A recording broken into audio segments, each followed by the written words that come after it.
आज हम tally prime की सीरीज़ में अगले टॉपिक के बारे में बात करेंगे, जो कि हमारा है स्टॉक आइटम। आज हम स्टॉक आइटम कैसे बनते हैं, क्या मतलब होता है इसके ऑप्शंस का, उसके बारे में बात करेंगे। स्टॉक आइटम बनाने से पहले हमको कुछ चीज़ें पता होनी चाहिए जो कि हमसे इस सॉफ्टवेयर में पूछी जानी है। तो जैसा कि आप स्क्रीन पर देख पा रहे हैं, यहाँ पर मैंने 3 एग्जाम्पल लिए हुए हैं स्टॉक आइटम के। देखिए, किसी भी स्टॉक आइटम को बनाने के लिए हमसे 5 चीज़ों की रिक्वायरमेंट की जाती है, जिसमें पहला तो ऑब्वियसली स्टॉक का नेम होता है, then second thing is stock का under group, then unit, then category और गोडाउन। तो यहाँ पर मैंने आपको 3 एग्जाम्पल के थ्रू इसको समझाने की कोशिश की है। पहला एग्जाम्पल हम लेते हैं जिसमें हमारा है HP माउस, दूसरा example Amul milk and third one is Domino's pizza. तो अगर हम बात करें तो HP माउस ये स्टॉक का नेम है, अमूल मिल्क स्टॉक का नेम है और डोमिनोज पिज़्ज़ा स्टॉक का नेम है। कोई भी चीज़ हम परचेज़ करने जाते हैं तो उसका नेम हमें पता होता है। देन अगर हमें एंट्री पास करनी है कि हमने क्या सेल किया है या क्या परचेज़ किया है, तो उसकी एंट्री कुछ इस तरीके से पास होगी कि आपको उसके बारे में 4 चीज़ें, नाम के साथ साथ और 4 चीज़ें टैली के सॉफ्टवेयर में पता होनी चाहिए, जिसमें पहली चीज़ होती है अंडर ग्रुप। किसी भी चीज़ का, किसी भी स्टॉक का अंडर ग्रुप वो चीज़ जिस चीज़ से रिलेट करती है, जिस चीज़ से रिलेट करती है उससे होता है। ठीक है, अंडर ग्रुप अगर हम बात करें HP mouse is a electronic item. तो HP माउस जैसा कि हम जानते हैं एक इलेक्ट्रॉनिक चीज़ है। इलेक्ट्रॉनिक से रिलेटेड जितनी भी चीज़ें होंगी वो सारी हमारी अंडर ग्रुप इलेक्ट्रॉनिक में जाएंगी। उसी तरीके से अगर हम बात करें अमूल मिल्क को हम एक नहीं कई सारी कैटेगरीज में अंडर ग्रुप्स में डिवाइड कर सकते हैं। जैसे Amul milk is a dairy product major, अगर हम बात करें तो मिल्क जो है हमारा डेयरी प्रोडक्ट में जाता है। इसे हम फूड में भी डाल सकते हैं, ड्रिंक्स में भी डाल सकते हैं। तो अंडर ग्रुप्स कई सारे हो सकते हैं। इसी तरीके से अगर हम आगे बात करें तो Domino's pizza is a food item, food में भी जाएगा, जंक फूड भी कह सकते हैं, फास्ट फूड भी कह सकते हैं, या आप जिस अंडर ग्रुप में लेना चाहें ले सकते हैं। हर एक का अपना एक स्पेसिफिक कोई अंडर ग्रुप होता है। जो इलेक्ट्रॉनिक से रिलेट करता है वो इलेक्ट्रॉनिक अंडर ग्रुप हो जाता है, जो फूड से रिलेट करता है वो फूड हो सकता है, डेयरी प्रोडक्ट हो सकता है। इसी तरीके से अगर हम एग्जांपल्स और बात करें तो अभी हम आगे बात करेंगे। उसके बाद अगर हम देखें तो थर्ड वन इज़ यूनिट्स की बात करें तो किसी भी चीज़ को अगर हम किसी जगह पर परचेज़ करने या सेल करने जाते हैं तो फिर हमें पता होना चाहिए उसका मेज़रमेंट कैसे किया जाए। मेज़रमेंट करना बहुत नेसेसरी है। अगर आपको मेज़रमेंट नहीं क्लियर होगा तो फिर आप उसका सही से प्राइसिंग वगैरह नहीं कर पाते हो। इसीलिए अगर हम बात करें HP माउस की तो कोई भी ऐसी चीज़ जो हम परचेज़ करते हैं तो उसे हम पीसेस में परचेज़ करते हैं। तो शॉर्ट में मैंने यहाँ पर पीसेस से इंडिकेट किया हुआ है। अगर हम मिल्क वगैरह की बात करें, जो लिक्विड फॉर्म की चीज़ें होती हैं, उन्हें हम लीटर वगैरह में परचेज़ करते हैं। इसी तरीके से अगर हम पिज़्ज़ा वगैरह की बात करें तो ये सब हम इस पिज़्ज़ा को तो किसी भी यूनिट में डाल सकते हैं। जैसे हम इसके स्लाइसेस के अकॉर्डिंग भी इसको जज कर सकते हैं, परचेज़ कर सकते हैं या सेल कर सकते हैं। इसे हम बॉक्सेस में भी सेल या परचेज़ कर सकते हैं। इसे हम स्मॉल, मीडियम, रेगुलर साइजेज़ में भी परचेज़ या सेल कर सकते हैं। तो वो आपकी डिमांड के ऊपर है कि आप कैसे इसे यूनिट्स में सेल करते हो। देन इसके बाद आता है category option. Category is a very interesting option. Category basically होता क्या है, जिस भी कंपनी का प्रोडक्ट होगा वो उसकी कैटेगरी कहलाती है। जैसे HP माउस है तो HP कैटेगरी हो जाएगी। अगर यहाँ पर LG माउस होता तो कैटेगरी LG हो जाती। अमूल मिल्क है इसलिए यहाँ पर कैटेगरी अमूल है। अगर नमस्ते इंडिया या ज्ञान वगैरह होते तो यहाँ पर वो सारे कैटेगरीज हो जाते। अगर हम बात करें डोमिनोज पिज़्ज़ा की तो यहाँ पर कैटेगरी डोमिनो हो जाएगी। अगर आप देखें तो मार्केट में बहुत सारे हैं, पिज़्ज़ा यम है, पिज़्ज़ा एस है, ऐसे बहुत सारे हैं। तो जो भी उसको मैन्युफैक्चर कर रहा है, जो भी कंपनी उसे मैन्युफैक्चर कर रही है, वो उसकी कैटेगरी कहलाती है। इसी तरीके से अगर हम बात करें गोडाउन्स की, गोडाउन्स जब आपका वर्क बहुत बड़े स्केल पर आप वर्क करते हैं तो फिर आपको अपने गोडाउन्स में स्पेयर चीज़ें रखने की नीड होती है। अगर आप छोटे स्केल पर वर्क करते हैं तो इसकी नीड नहीं होती है। फिर भी अगर हम बात करें तो गोडाउन हमारा, अगर हम बड़े स्केल पे वर्क करते हैं तो फिर हमें देखने को मिल जाता है। तो आप जैसा कि देख पा रहे हैं HP माउस मैंने फॉर एग्जांपल पनकी में डाल दिया है गोडाउन, अमूल मिल्क का साकेत नगर में डाल दिया और डोमिनोज पिज़्ज़ा का गोविंद नगर में डाल दिया। अब बात करते हैं कि इसे क्रिएट कैसे किया जाए। क्रिएट करने के लिए यहाँ पर मैंने स्टेप्स आपको दे रखे हैं। एक स्टेप्स के बीच में हमने यहाँ पर ये दिया हुआ है कि आपको स्टॉक आइटम का नेम सबसे लास्ट में बनाना है। सबसे लास्ट में बनाने का रीज़न ये है क्योंकि जब तक आपके पास ये 4 डिटेल्स नहीं होंगी तब तक अगर आप माउस बनाने जाओगे तो वो आपसे डायरेक्टली क्रिएट करने को पूछेगा। डायरेक्टली क्रिएट करना हम आगे सीखेंगे, अभी फ़िलहाल हम स्टेप बाय स्टेप सीखते हैं। तो बनाने के लिए हाउ टू क्रिएट लिखा हुआ है, go to gateway of Tally, create, then inventory masters, then create accordingly, जैसे कि आपसे नाम पूछे जाएंगे। तो आइए बात करते हैं किस तरीके से इसे क्रिएट किया जाएगा। यहाँ पर हमने टैली को ओपन कर लिया है। टैली को ओपन करने के बाद अभी जो सबसे पहली चीज़ हमारे सामने आती है वो हमारी होती है गेटवे ऑफ टैली, इसीलिए मैंने लिखा है go to gateway of Tally. Go to gateway of Tally, then create what, inventory masters. Inventory masters में हमारे सामने यहाँ पर stock group, stock category, stock item, unit and godown, ये सारे ऑप्शन शो हो रहे हैं। तो सबसे पहले हम जैसे हमने बनाना शुरू किया स्टॉक ग्रुप, हम वही तीनों ऑप्शंस को यहाँ पर क्रिएट करेंगे। स्टॉक ग्रुप की अगर मैं बात करूँ तो पहला हमारा ग्रुप है अंडर इलेक्ट्रॉनिक।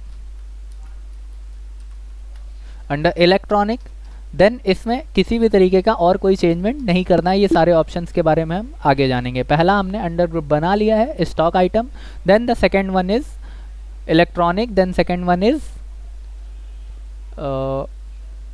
डेयरी प्रोडक्ट,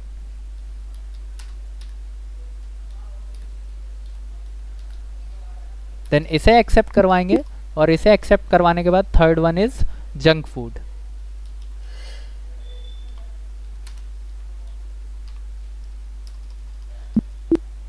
इस तरीके से हमने तीनों एग्जांपल्स के अंडर ग्रुप्स क्रिएट कर लिए हैं। देन हम क्रिएट करेंगे अपनी कैटेगरीज। कैटेगरीज जैसे कि मैंने पहले भी आपको बताया कि कंपनी का नेम होता है। हमारे पास स्टॉक है HP, तो हमने एक कैटेगरी बना ली है HP, एक्सेप्ट करा देंगे। Then second one is Amul, then we create Amul, and the third one is Domino। इस तरीके से एक्सेप्ट करने के बाद हम एस्केप से बाहर आ जाएंगे। एस्केप से बाहर आने के बाद स्टॉक आइटम जैसे कि मैंने पहले आपको बताया कि इसे सबसे लास्ट में क्रिएट करना है। देन हम यूनिट क्रिएट करेंगे। यूनिट क्रिएट करेंगे, कोई भी यूनिट हमारी, जैसे हमने HP माउस परचेज किया तो हम उसे पीसेज में परचेज करेंगे कि कितने पीस माउस हमें चाहिए। देन उसके बाद अगर हमने अमूल मिल्क परचेज किया है तो उसे हम लीटर में, शॉर्ट में LTR में परचेज करते हैं।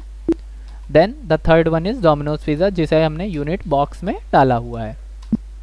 देन एक्सेप्ट करने के बाद अब हमारे पास एक ऑप्शन और बचा है गोडाउन का। तो गोडाउन, आपके पास एक एग्जिस्टिंग गोडाउन होता है, यानी कि पहले से बना हुआ गोडाउन होता है, जिसे हम मेन लोकेशन कहते हैं। मेन लोकेशन पहले से बने होने का रीज़न क्या है? मेन लोकेशन पहले से बने होने का रीज़न ये है कि जहाँ पर आपका स्टोर या शॉप या कंपनी होगी वहाँ पर कुछ स्टॉक तो आप स्टोर करके रखते ही हो, इसलिए वो भी एक काइंड ऑफ गोडाउन ही होता है, ठीक है।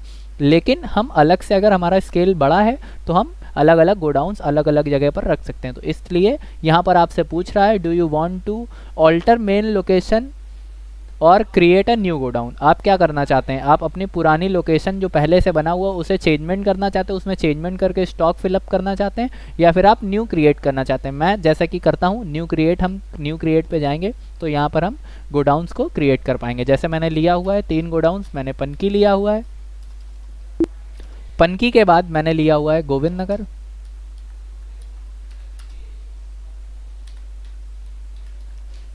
देन हमने यहाँ पर साकेत नगर लिया हुआ है।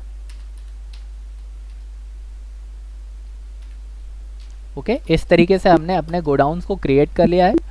गोडाउन क्रिएट करने के बाद अब लास्ट ऑप्शन हमारा होता है स्टॉक आइटम क्रिएट करना। देखिए मैंने क्यों पहले सारी चीज़ें बना ली, सारी डिटेल्स इसलिए बना ली क्योंकि यहाँ पर आप देख पा रहे होंगे अंडर ग्रुप, यूनिट और क्वांटिटी वगैरह हमसे पूछ रहा है। अगर हमने वो ना बनाया होता तो हमें वापस जा करके बार बार उसे क्रिएट करना पड़ता है, इसलिए उस टाइम को बचाने के लिए हमने पहले वो सारी चीज़ें क्रिएट कर ली। देन हम यहाँ से अब सिर्फ और सिर्फ नेम डालते हुए, सेलेक्ट करते हुए आगे बढ़ जाएंगे। जैसे पहला मेरा स्टॉक आइटम था HP माउस,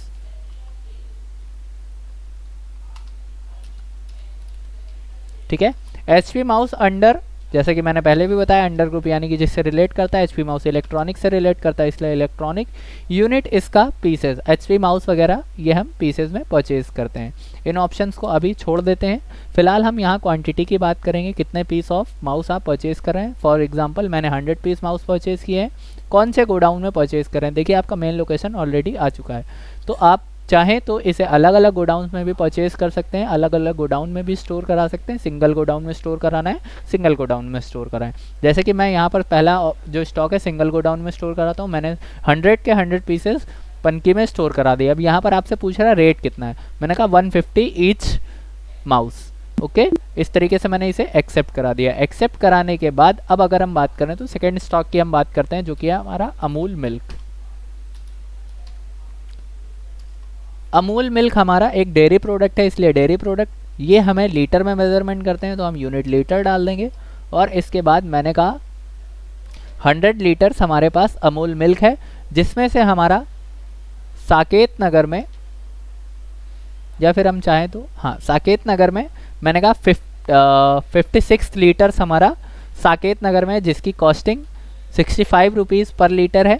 और बाकी का जो है हमारा वो मेन लोकेशन में स्टोर्ड है 44 लीटर्स, जिससे प्राइस चेंज नहीं होने, सिर्फ और सिर्फ लोकेशन चेंज होनी है और क्वांटिटी अलग अलग डिवाइड हो जाती है। देन एक्सेप्ट करेंगे। अमूल मिल्क के बाद हमारे पास अगला ऑप्शन है डोमिनोज पिज़्ज़ा का।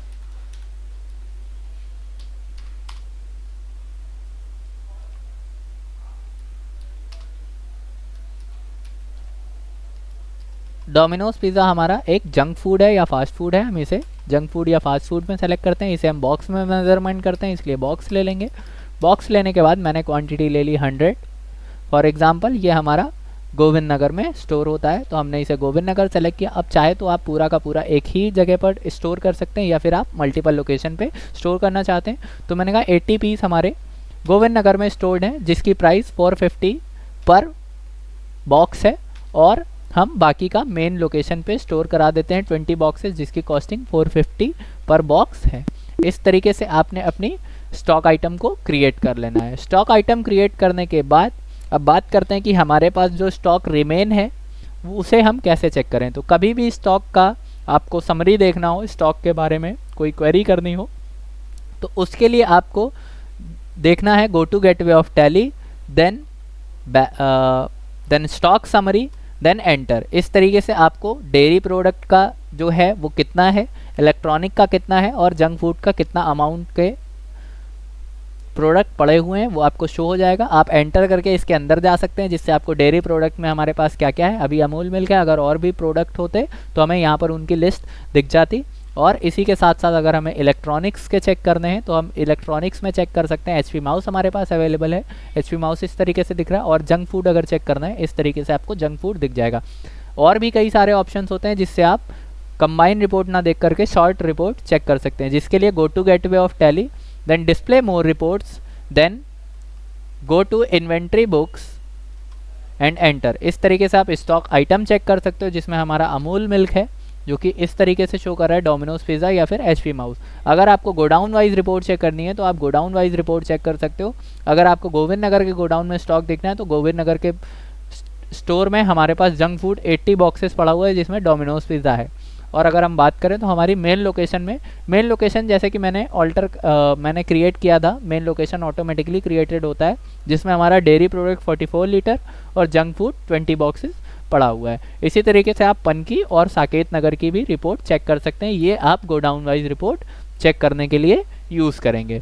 ठीक है, तो आज के लिए इतना ही। That's it for today.